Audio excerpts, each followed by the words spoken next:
ఆంధ్రప్రదేశ్ నిరుద్యోగులకు ప్రభుత్వం good news చెప్పింది.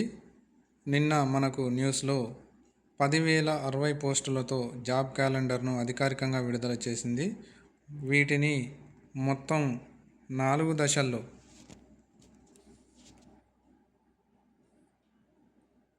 10,060 పోస్టులతో జాబ్ క్యాలెండర్ని విడుదల చేసి వీటిని భర్తీ చేయడానికి అధికారికంగా గ్రీన్ సిగ్నల్ ఇచ్చింది. ఇందులో విద్యాశాఖలో ఇప్పటికే 1,500 పోస్టులకు నోటిఫికేషన్ ఇచ్చింది.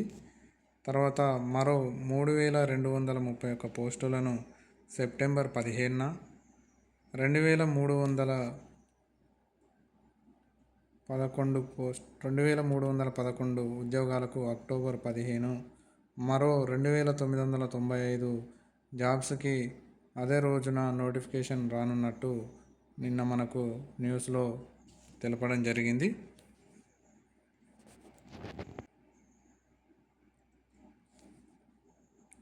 కాబట్టి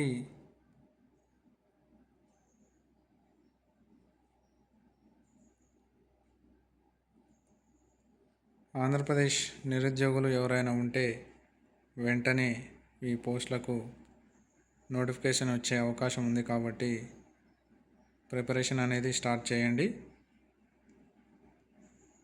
10,600 పోస్టులతో జాబ్ క్యాలెండరు ఇవ్వడానికి ప్రభుత్వం సిద్ధంగా ఉంది. ఈ పోస్టులకు సెప్టెంబర్, అక్టోబర్ నెలలో ఖచ్చితంగా నోటిఫికేషన్ వస్తుంది ఫ్రెండ్స్. కాబట్టి ప్రతి ఒక్కరూ కూడా మంచిగా ప్రిపేర్ అయ్యి మీ యొక్క టాలెంట్ని చూపించండి. మనకు నిన్న న్యూస్లో చూపించడం జరిగింది పోస్టుల వివరాలు అనేది. ఈ వీడియో కనుక మీకు నచ్చినట్లయితే మన యొక్క ఛానల్ని సబ్స్క్రైబ్ చేయండి. ఇలాంటి మరింత న్యూస్ మీకు వెంటనే అప్డేట్స్ ఎప్పటికప్పుడు అందిస్తూ ఉంటుంది మన ఛానల్. కాబట్టి మన ఛానల్ని లైక్ చేసి సబ్స్క్రైబ్ చేయండి. Thank you all. జై హింద్.